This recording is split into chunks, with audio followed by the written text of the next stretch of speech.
I even got lost when I got in here in Canada. I got lost. I took an Uber with my African card, and I I put in the card and it worked.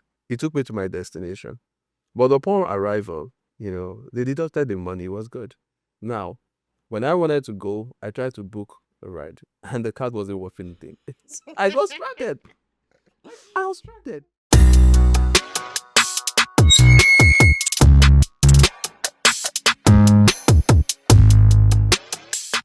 Welcome to the first episode of Split Root, where stories of identity, belonging, and transformation comes alive, from navigating the unfamiliar system to adapting across culture. Our guest today is someone who has experienced the reality of settling in a new environment. Please welcome with me a very good friend of mine, Charles Ibe. Thank you, Salmat. I'm delighted to be here on the show. Thank you for honoring our invitation. Oh, as always, I'll definitely be there. Right. Today, my question is not that much, but I just want you to give us your honest experience of how you moved into Canada and where you moved from and what were your experience. So you tell me, how do you feel when you first arrived in Canada? Wow. Thank you for that question. You see, I'm going to be as direct and raw as much as possible, because the truth is that most people do not understand what it takes to relocate, right? Now, because it is one thing to want to do it, it's another thing to do it, and then reality sets in. Absolutely. Okay, for the first part, coming into Canada was like a dream come true from the onset. I moved from a country where, where I was doing well for myself and my family, right? And, just for the fact that we always have this impression that, the moment you're able to settle in abroad, everything changes, right? So, and then that's came to play. We decided, okay, it's high time we had, travel abroad. Another game changer, and then we embarked on it. I came in as an international student, right? Okay. And I tell you, it wasn't a joke. I got in here. I almost was going to regret why I came in. But then it is what it is. I'm already here, right? Yeah. Yeah, so there's really a lot of things to say. But I'll wait for you, because I know you're going to have a couple of questions to ask. Yeah. We'll deal with it as it comes.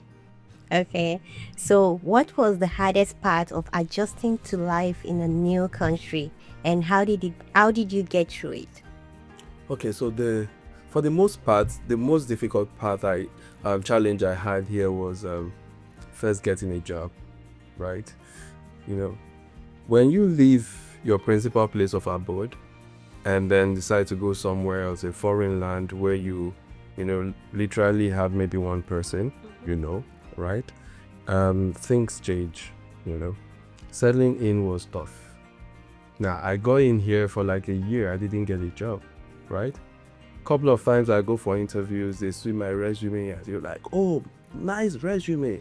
Oh, I tell you, Mr. Charles, from the look of things, you seem to be the best fit for this position. And then they go with one last question. They ask you, what is your status in Canada? And you go studies, student, and they tell you, oh, we're sorry, we can't hire students. You know what? Just be rest assured that there's a position in the company for you in the future. How? Are they going to keep it there waiting for me?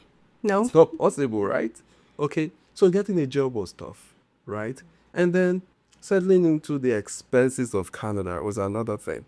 It was a different ballgame, because you have to compare dollars with naira. Oh, that's something. And then vividly as when I came in, the economy of the country where I was coming from, went the other way around. And then the naira to the dollar became something else. So I have to exchange naira to Canadian dollars, to make payments. And it was somewhat a challenge too, So, and loneliness and all of that. Because I came in without my family, I came alone for the first part, right? And it wasn't a joke. He was tough. I understand. I wanted to ask you, you mentioned earlier that you stayed a whole year without working. So how did you manage to survive? Oh, Accommodation, feeding, everything. well, sometimes some people will say that God they run them. But this situation is different. Somehow I tell you, for 1 year without a job, I had to pay my expenses from Nigeria. Wow. All expenses from Nigeria, including the rent, including utilities, the school fees, and for the most part, as an international student, you have to pay like times 4 or 5 what Canadians are Can paying. say that again. You can So say that. all those bills and all of that, I had to pay them, from Nigeria, from the saved up funds, Yeah. and that's why I wouldn't advise somebody to move without plans. Huh. All right, you can't just go without plans. That's crucial. You need a plan. Right. If I didn't have it, there would have been an issue, a serious issue. So I was funding Canada From Nigeria. Yeah, for 1 year. I understand, moving from one country to the other can be a whole lot of messy situation. Can say that again. Oh. Can say that again. So were your family supportive? Did they come in after a year, or was it, how were you able to bring them in? Okay, for the most part, I came in through a route, and that route is through Canadian College, right? Where you, if you take a 2-year course, you have the opportunity to work for 3 years, right? And during that time of 3 years of work, you can apply for your permanent residency, right? So at the time I came, my families were supporting me from Nigeria. Right. They're hitting me. Oh, Imagine your family supporting from Nigeria. Yeah, they were supporting me. And from people Nigeria. believe when you move to Canada, ASAP, you start getting money, you start making a living. Oh, that's home video. That's home video. I tell you, that's what we watch in the movie. And that's a problem. That has changed the narratives. Most people, I don't know why, in these movies, the moment somebody travels abroad, the next thing you're going to see is a person becomes rich, buys a house, buys a house, buys cars, build houses, and so on. And so that narrative now, is being implanted into people's head. That if you travel abroad, you've made it. Yeah. But it's not true. In reality, you travel abroad, you struggle more. Right? You struggle more. I can't even, you can't imagine the kind of, the number of jobs I take up. What it means like living in Canada. Right. I'm not saying that it's bad though. You understand, but you have to, brace up, be ready to face the challenges head on. All right. So it is what it is. Yeah. It is what it is. Yeah, so I want to ask you, were there any moment you questioned your decision to move, and what kept you during this time? Well, to be honest, moment is an understatement. Many times I questioned it, because somehow, you're in the country for 1 year, you don't have a job, right? And you're applying, you have bills to pay. For the most part, you see, the bills here is not even what we pay in Nigeria as bills cannot be compared to what is paid here. No way. You can understand. So there's a part, there was a time I felt like, am I not making a mistake coming here? I'll be honest with you. It was like, it's a mistake. Oh, why am I here? Oh, I should have just remained back home, But there were times like that. Because the reality had to set in, and you have to face it head on. You have to struggle as much as possible to make a living. And another friend once told me, he said, Charles, when you're coming to Canada, save up money, just come and buy a car. At least if you don't get a job, do Uber. See, when my friend was saying that to me, I figured that, why will you be saying that? Is Canada that bad? If it's that bad, why don't you come to Nigeria? Oh, yeah, I got here and I saw it. Firsthand, I witnessed it. I have a question regarding that. Okay. So I've also heard that coming to Canada, the first thing you should do is to buy a car, probably to do Uber or other stuff. So do you support the motion that when you first move to Canada, the first thing for you to do is to buy a car? Or do you support the other way, like take your time, save up, and then car comes later on? Okay, so I tell you, the question is save up. How do you mean save up? What are you saving? Where is the job that you want to save up? Do you understand? Yeah. You must be able to earn something before you talk about saving. Yeah. Right? Not just even earn something, fend for your survival, right? Yeah. Before you talk about saving. I remember, an economist professor once told me that you have 3 reasons for holding money. He says transactionary purpose, there's speculative purpose, and then the other one, and I think emergency, unforeseen circumstances, right? So now if you have those, you have to have funds before, right? Yeah, for saving up. And the honest truth is that, yes, I bought the car. Yes, I started the Uber then. But did it pay off? Oh no. Oh hell no. A couple of times I told like all night, and then if I tell you the amount I made, kind of ridiculous amount I made from it. What did you make? Oh my son, you want to hear that part as well? You talk all night and then you end up making maybe like $25, $20 for all night. And for the most part, when I got into Canada, I was dashing out money. Wow. I thought I'm going to make money. I felt, oh no, yeah, it's okay. This guy, I think I'm in a better position than him. Let me support him. Imagine your friend that has been abroad for so long asking you that you just arrived, asking you for help. How does that feel? Well, it just tells me the reality of the country. Absolutely. That's just it. So what was the hardest part of adjusting to life in a new country? Okay, so the hardest part was first and foremost, sometimes you meet certain individual that they just don't like you for the color of your skin, right? They exist, even though somehow they want to do it subtly, but they exist, right? Adjusting to that situation, because I remember sometime when I went for a drive test, to get my driver's license, I drove, right? And after driving, the instructor, or is that an instructor or the inspector, right? You know what she said to me? She said, Mr. Ibe, irrespective of how well you have driven, I'm sorry, I'm just going to give you a fail. Why? Did she mention any reason? Oh no, prior to that, the instructor that I went with told me, he said, Charles, if there's any reason you will fail, it's just because somebody doesn't like your skin color. And he came out to play, right? He came out to play. I even knew from the beginning, because the moment I saw the lady, I was even saying hi and greeting, good morning, and I didn't even get no response. That's why I know there's going to be problem, But then it is what it is, right? So adjusting to that reality is what? All right. Now, survival, in terms of making funds, is another thing. Then coming in through the route I came in, which is study. Now you have to try to adapt to the Canadian method of studying here, which is something entirely different from where I was coming from. I'm telling you, somehow there are so many things they didn't teach us in Nigeria. Something like in our school. Because I remember that time in our primary days, we get to some point and then we ask certain questions. The teacher is going to tell you, don't worry, when you get to secondary school, they will teach you. You get to secondary school and they still tell you, don't worry, when you get to the university, they will teach you. Then you get to the university and they will now tell you, these things are things you're supposed to have learned in primary and secondary school. How? So we get in here and, some more often at times we face that reality here, right? Now, I remember, I just trying to adjust to the use of AI as well. And so there's so many things, but you just have to brace up to it, right? And that was what happened.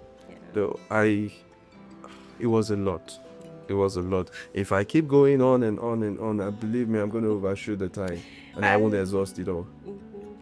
So this is another important question. How did you access support, formal or informal? Well, I'd say for support, basically my family were my biggest support, right? Yeah, most especially my wife, right? She was very supportive. I say it over and over, 100, very supportive. But for external support, no, it was just us. We had no support from anybody, okay? And for the most part, even if you want to get support and you ask, some people are going to tell you 1,000,001 reasons why they can't support you. Yeah, because what you're facing, another person is facing it. So who do you want to go to for support? All right. And so basically it was like when I first arrived, I landed in Toronto. I stayed in Toronto for a couple of months, right? And prior to the arrival of my family, that was when I moved to Hamilton. Oh. Now, it was when I got to Hamilton that I met a church family that, they care, like they really, really do care about your well-being. They check up, they call to ask you, are you okay? And, all of that. I can say that's one of the care that I access, one of the support I access as well. Yeah. Other than my wife, right? That is an informal support. Like, do you get like a government support? Something official? Okay, so talking about government support, well, if you tell me that all this, what's it called? All this GST you get and all of that is the government support. Is the only support you get? All the funny amount of money, yeah. Well, if that's the support you're talking about, then I got it. But that cannot do anything, right, So you didn't get like, when you first moved to Canada, especially when I moved to Canada, everybody wants to be my guiding angel. Everybody wants to guide me. Everybody wants to give me advice. Can you imagine someone that we came in the same day trying to give me advice on the country we just arrived together? So everybody will be like, oh no, this is where you have to get this information. You have to go through this like a hate, as if they are very aware of what they're saying. Oh yeah. Did you get this kind of situation as well? The truth is that people are going to say all sorts of things, even the ones that have information and the ones that do not have information. Exactly. You're going to hear all sorts of things. So it's left for you to decipher it and know what you're picking, right? Now, I hear them. And for the most part, I'm not so much of a listener to, I'm not interested. I prefer in doing my research. But my wife, she does a lot of research. Yeah. Oh, goodness. I can call her my immigration minister. She does a lot of research. So for the most part, she gets most of the information that we require. All right. So I do not, pay attention to this. Yeah, I don't. Because there are so many people who be like, oh, this person said I can do this. Like, what do you mean this person said? You can go online and find, you can verify the correct information. Not every advice or not every information you get that you take seriously. You just have to filter some information, get your support, get your information from the legitimate source. True. Don't just keep listening to somebody said this, somebody said that, and end up in the wrong path. True. I agree, totally agree, 100. So moving forward, Charles, so what advice will you give someone planning to migrate or someone who've just landed? Okay. So first I'm going to start with someone who is trying to come in. Okay, welcome on board. I'll tell you, because so talking about someone who is planning to come in first, I'll tell you, make all the plans. It is very important. Planning is important. If you do not plan, there's a saying that goes thus: those who fail to plan to fail. Right? So if you do not plan, then I tell you absolutely you're going to fail. Because Canada is not a place you just come in. Forget those things you watch in home videos, right? In movies and all of that. It's not true. Now, you come in here, you're going to struggle. First, you're going to struggle with identity.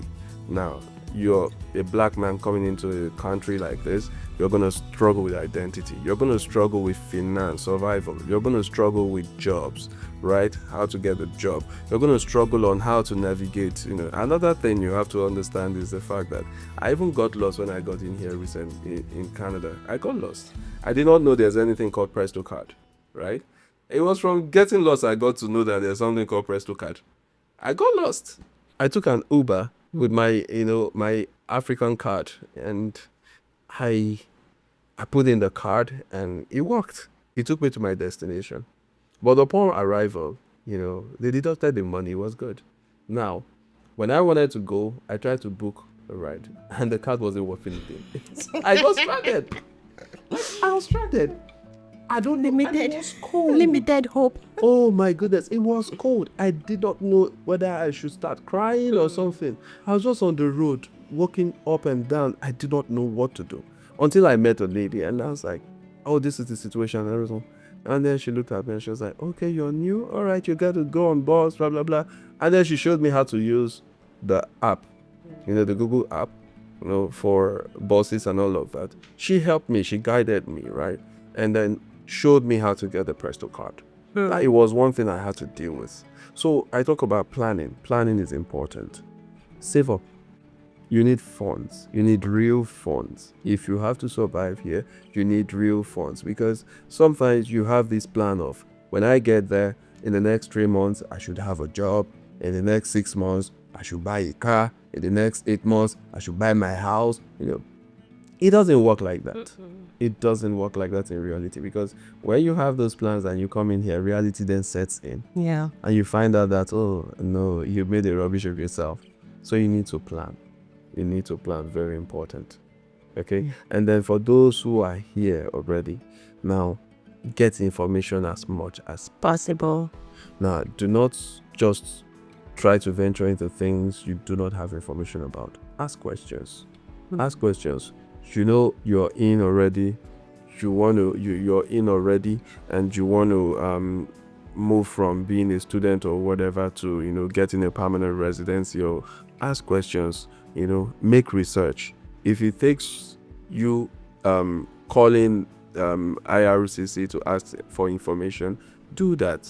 Now, if you get those information you want to verify, I'm sure they are registered, professionals like lawyers, immigration lawyers. You can seek their help. You can seek their support or seek their services, right? And they're going to help you to transition, all right? To not just base it on what you think you know, because what you think you know when you were moving or when you came might have changed already. So I'm going to stop there for now. It's very important. Yeah, so to every immigrant who is listening, starting over or moving to a new land, it's not a sign of weakness. It is courageous. So I advise you to stay strong. Whatever you plan you're having, it's a good plan. So thank you so much, Mr. Charles, for honoring our invitation. And I hope when we call you next time, you will grant our absolutely, request. absolutely. It was nice being on the show. Thank you so much. I appreciate your presence. You're welcome. We have come to the end of today's episode. Thank you so much for being part of this journey. Until next week, I remain Salmat Olatuyi, and this is Split Truth.